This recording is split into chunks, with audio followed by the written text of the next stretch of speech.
মাওলানা দেলার হোসেন সাইদি সাহেবকে বক্তব্য রাখার জন্য অনুরোধ জানাচ্ছি। নাহমাদুহু ওয়া নুসাল্লি আলা রাসূলিহিল কারীম ওয়া আলা আলিহি ওয়া আসহাবিহি আজমাইন। আউযু বিল্লাহি মিনাশ শাইতানির রাজীম। বিসমিল্লাহির রহমানির রহিম। মাননীয় স্পিকার, আপনি এই মহান সংসদের স্পিকার হিসেবে নির্বাচিত হয় আমরা জাতীয় সংসদের পক্ষ থেকে আপনাকে অন্তরের অন্তঃস্থল থেকে মোবারকবাদ জানাচ্ছি। মাননীয় স্পিকার, আমি আজ এই সংসদে দাঁড়িয়ে ওই মহান আল্লাহ পাকের প্রশংসায় সেজদা অবনত হচ্ছি, যিনি 1 অক্টোবরের ব্যালট যুদ্ধের মাধ্যমে সুদীর্ঘ 5 বছরের দুঃশাসন, সীমাহীন দুর্নীতি, ইসলাম বিরোধী কর্মকাণ্ড, দেশব্যাপী ভয়াবহ সন্ত্রাসের মোকাবেলায় 4 দলীয় ঐক্যজোটের মহা বিজয় দান করেছেন এবং যার ফলশ্রুতিতে আজকে আমরা এই মহান সংসদে দাঁড়িয়ে কথা বলার সুযোগ লাভ করেছি। মাননীয় স্পিকার, আপনার মাধ্যমে আমি আমার অন্তরের অন্তঃস্থল থেকে দেশবাসীকে ধন্যবাদ জানাই। বিশেষ করে আমার নির্বাচনী এলাকা পিরোজপুর, নাজিরপুর, ইন্দুর কানিবাসী ভাই বোনদের প্রতি কৃতজ্ঞতা জানাই, যাদের অক্লান্ত পরিশ্রমে এবং মূল্যবান ভোটের মাধ্যমে আমি নির্বাচিত হয়ে মহান সংসদের সদস্য হওয়ার সুযোগ লাভ করেছি। মাননীয় স্পিকার, বাংলাদেশের 13 কোটি মানুষকে যারা পরিচালনা করবেন, আজকে তারাই এই মহান সংসদে বসে আছেন। আমি আপনার মাধ্যমে তাদের উদ্দেশ্যে কিছু কথা বলতে চাই। জবাবদিহিমূলক সরকার, কল্যাণমূলক সরকার ও সুস্থ প্রশাসন, এই বাক্যগুলি আমরা প্রায় শুনে থাকি। এই বাক্যগুলির অর্থ সরকার স্বৈরাচার নয়, বরং জনগণের কল্যাণে জনগণ নিকট দায়বদ্ধ সরকার, যা আব্রাহাম লিঙ্কনের ভাষায় by the people, for the people, of the people. বর্তমান পৃথিবীতে মূলত গণতান্ত্রিক দেশে এখন সরকারকে বিবেচনা করা হয়, এরূপ সরকারের জনগণের সার্বভৌম ক্ষমতার উৎস হিসাবে বিবেচনা করা হয়। অর্থাৎ সংখ্যাগরিষ্ঠ প্রতিনিধিদের প্রণীত আইনই হল আইন এবং নির্বাচিত হবার পর সরকার হয়ে পড়েন সমগ্র জনগণের, আর বিরোধী দল হয় ছায়া সরকার। মাননীয় স্পিকার, সরকারকে সঠিক পথে পরিচালনার জন্য বিরোধী দলকে অপরিহার্য বিবেচনা করা হয়। বর্তমান গণতান্ত্রিক চেতনা বেশি পুরনো নয়, মানুষ মূলত রাজতান্ত্রিক স্বৈর শাসনের সাথেই বেশি পরিচিত। বস্তুত বর্তমান পৃথিবীতে গণতান্ত্রিক শাসন ব্যবস্থায় জবাবদিহিমূলক, কল্যাণমূলক, স্বচ্ছ প্রশাসনের যে কথাবার্তা আমরা শুনতে পাই, এর প্রথম উপস্থাপক হলেন বিশ্বনবী হযরত মুহাম্মদ রাসূলুল্লাহ সাল্লাল্লাহু আলাইহি ওয়াসাল্লাম। বর্তমান গণতান্ত্রিক ব্যবস্থাপনার সাথে ইসলামের মূল পার্থক্য হল সার্বভৌমত্বের ধারণা নিয়ে। ইসলামের দৃষ্টিতে সার্বভৌমত্বের মালিক জনগণ নয়, মালিক হলেন আল্লাহ রাব্বুল আলামিন। কিন্তু সরকার গঠন ও পরিচালনা জনগণের ইচ্ছার ভিত্তিতেই হতে হবে। জনগণের ইচ্ছার বিরুদ্ধে ক্ষমতায় থাকার অধিকার ইসলামের স্বীকৃত নয়।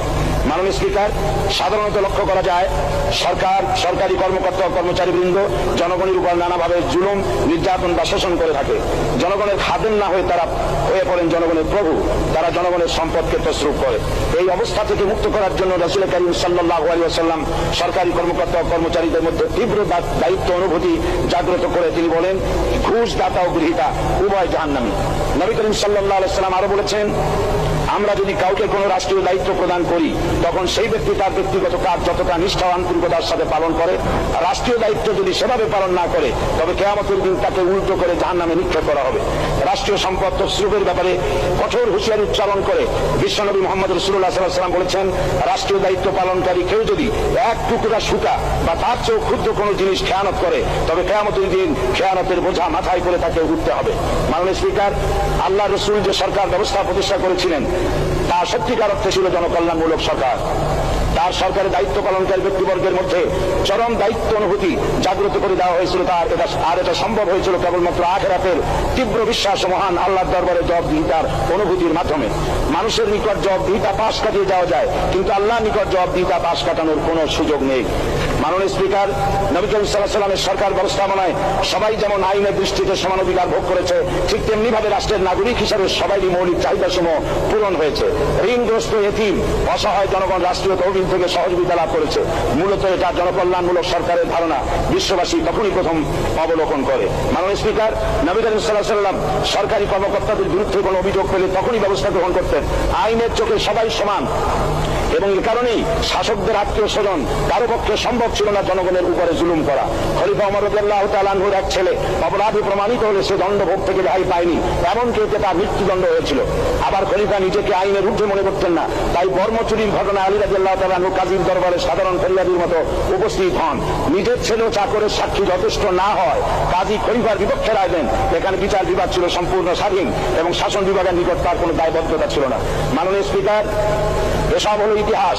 মুসলমান আজ অনুসরণ করতে চায় না তাদের অতীতের গৌরবোজ্জ্বল কর্মপদ্ধতিকে। সে এখন কাফির মুশরিকদের কিরানক স্বার্থ পূজারী আখেরাতের জবাবদিহিতা শূন্য বাগাড়ম্বর এক জাতি।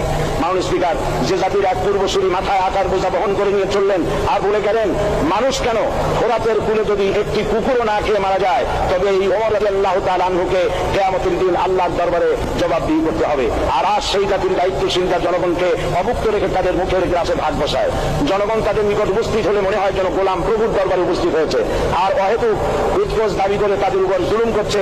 আর আল্লাহ পাক জালিমকে কখনোই পছন্দ করেন না।